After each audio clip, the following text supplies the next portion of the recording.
যদি গান বাজনা প্রমাণ দেখাইয়া জায়েজ না করতে পারি, জীবনে বাউল মঞ্চে আমিও দাঁড়াবো না, কোনো বয়াতিরও দাঁড়াবো না। খালি হারাম হারাম, এই শালারা খালি কয় হারাম। কি হারাম?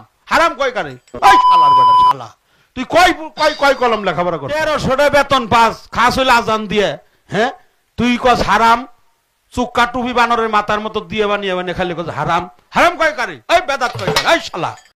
শরীয়ত বয়াতি তার পুরো আলোচনা জুড়ে এতগুলো কথা বলেছেন, বিশরীয়তি কথা, কোরআন সুন্নাহ বিরোধী কথা, যার সবগুলো নিয়ে আলোচনা করতে গেলে অনেক দীর্ঘ পরিসরে আলোচনা করতে হবে। আমরা সংক্ষেপে কয়েকটি পয়েন্ট নিয়ে কথা বলতে চাই। তার প্রথম দিকেই তিনি যে কথাটি বলেছেন বেদাত সম্পর্কে, সেটা বলতে গিয়ে তিনি বলেছেন বেদাত হাসানা, বেদাত সাইয়্যা, আবার বলেছেন বেদাত কোনো খারাপ জিনিস নয়। বেদাত হইল নতুন যাহা সৃষ্টি হয় তাহাই হলো বেদাতে হাসানা, বেদাতে সাইয়্যা, বেদাতে হাসানা। বেদাত কোনো খারাপ জিনিস না।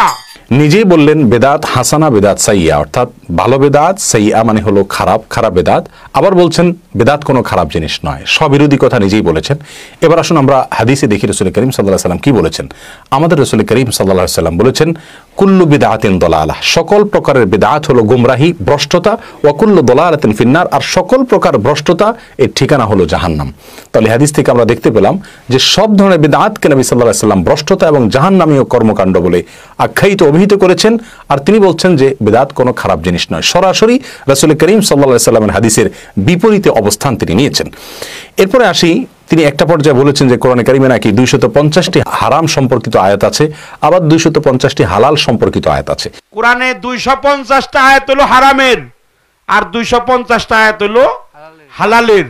কোরআনে কারিম সম্পর্কে একেবারে সাধারণ ধারণা আছে এমন কোনো মানুষ মাত্র বলতে পারবেন যে কোরআনে কারিমের হারাম সম্পর্কে 250টি আয়াত নেই। এতগুলো আয়াত নেই, খুব সীমিত অল্প কয়েকটি আয়াতে আল্লাহ সুবহানাহু ওয়া তাআলা হারাম নিয়ে আলোকপাত করেছেন।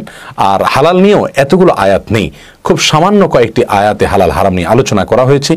তিনি 250-এর যে ফিগার উল্লেখ করলেন, এর ভিত্তি কোথায় পেলেন সেটা তিনিই একমাত্র ভালো বলতে পারেন।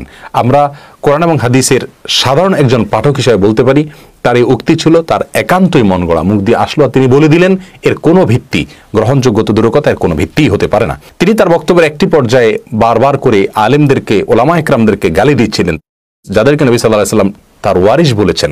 সে আলেমদেরকে তিনি গণহারে গালমন্দ করছিলেন। হারাম কয় কারে? ওই বেদাত কয় কারে? ওই শালা বেদাত কয় কারে? তুই কয় কয় কয় কলম লেখাপড়া করছ? 1300 টাকা বেতন পাস, খাস হইলে আজান দিয়ে, হ্যাঁ তুই কস হারাম। চুক্কা টুপি বানরের মাথার মতো দিয়ে বানিয়ে বানিয়ে খালি কস হারাম। হারাম কয় কারে? ওই বেদাত কয় কারে? ওই শালা, ওই শালারে আমি পাই নাই, শালারে একটা পাছার মধ্যে বাড়ি মারতাম শালা। আর গালমন্দ করা নবী আলাইহিস সালামের হাদিসের ভাষ্য মতে এটা মুনাফিকের চরিত্র, এটা কোনো মুমিনের চরিত্র নয়। নবী সাল্লাল্লাহু আলাইহি সাল্লাম বলেছেন মুমিন কখনো গালিবাজ হতে পারে না, গালমন্দকারী হতে পারে না, মানুষকে ভৎসনাকারী, তিরস্কারকারী এটা হতে পারে না। কিন্তু বয়াতি সাহেব বারবার করে সেই গালমন্দ করছিলেন তার বক্তব্যের ফাঁকে ফাঁকে। একটা পর্যায়ে তিনি অত্যন্ত জঘন্য একটি উক্তি করে বলেছিলেন যে যিনি নবী নাউজুবিল্লাহ তিনিই নাকি আল্লাহ।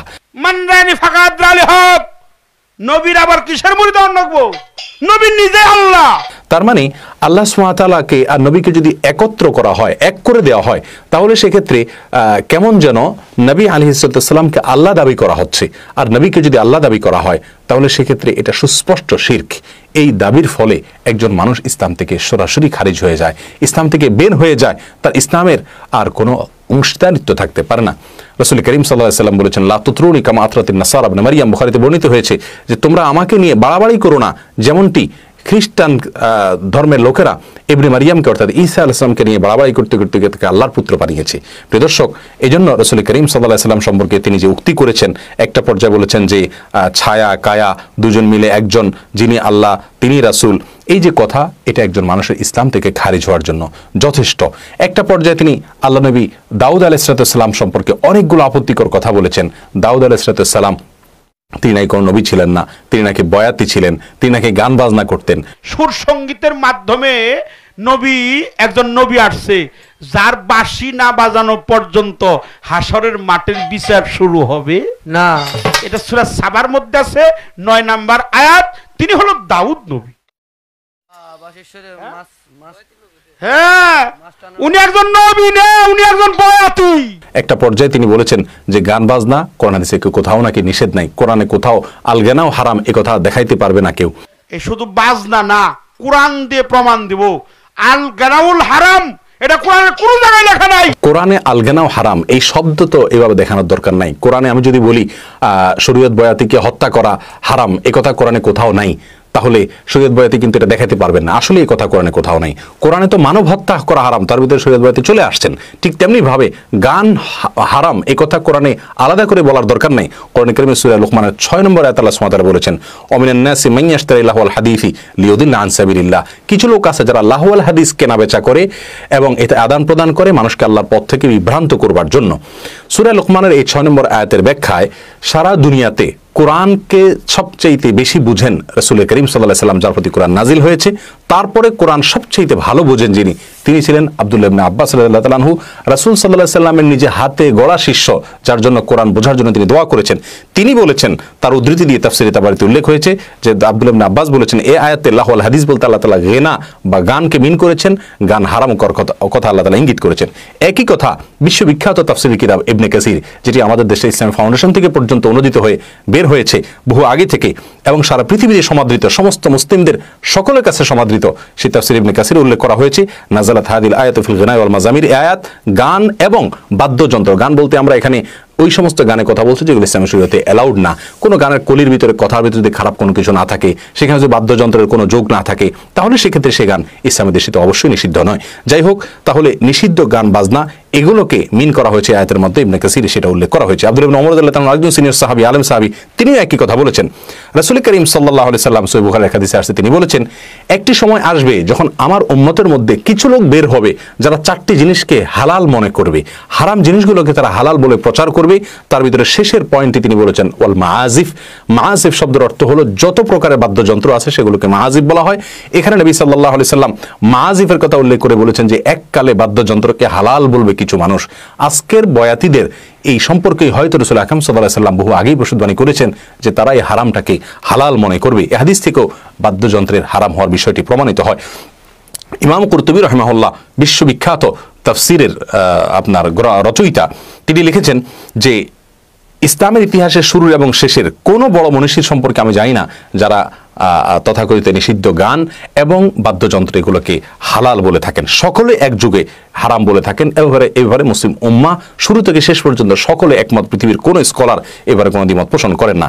আবু দাউদের এক বর্ণনা আসছে, রাসূল করিম সাল্লাল্লাহু আলাইহি সাল্লাম বলেছেন যে নাহা আনিল খামরি ওয়াল মাইসির ওয়াল কুবাতি ওয়াল গবাইরা, তিনি নিষেধ করেছেন 4টি বিষয় থেকে। তার ভিতরে একটা হলো কুবা, যার অর্থ হলো তবলা, যেটাকে আমরা তবলা বলি বাদ্যযন্ত্র, এটাকে তিনি ব্যবহার করতে নিষেধ করেছেন। মুসনাদে বাজ্জার এক হাদিসে আসছে, তিনি বলেছেন সাউতান মালউনান ফিদ দুনিয়া ওয়াল আখিরা, ফিদ দুনিয়া, দুনিয়াতে 2টি শব্দ আল্লাহর কাছে খুব বেশি অপছন্দনীয় এবং অভিশপ্ত। তার ভিতরে একটা হলো মিজমারুন ইনদা নিআমাতিন, বাদ্যযন্ত্রের আওয়াজ, আরেকটা হলো ওয়ারানাতুন ইনদা মুসিবাতিন, বিপদ আপদের সময় চিৎকার করে কান্নাকাটি করা।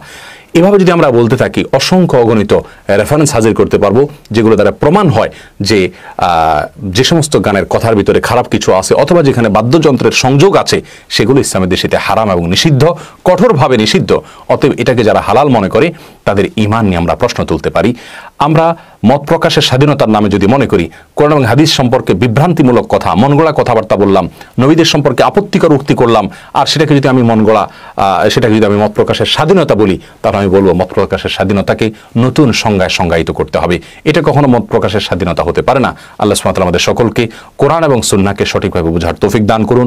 কোরআন এবং হাদিসকে অপব্যাখ্যাকারীদের থেকে আল্লাহ তাআলা আমাদের ঈমানকে, আমাদের আমলকে, আমাদের চিন্তা চেতনাকে হেফাজতে রাখার তৌফিক দান করুন। আসসালামু আলাইকুম ওয়া রাহমাতুল্লাহি ওয়া বারাকাতুহু।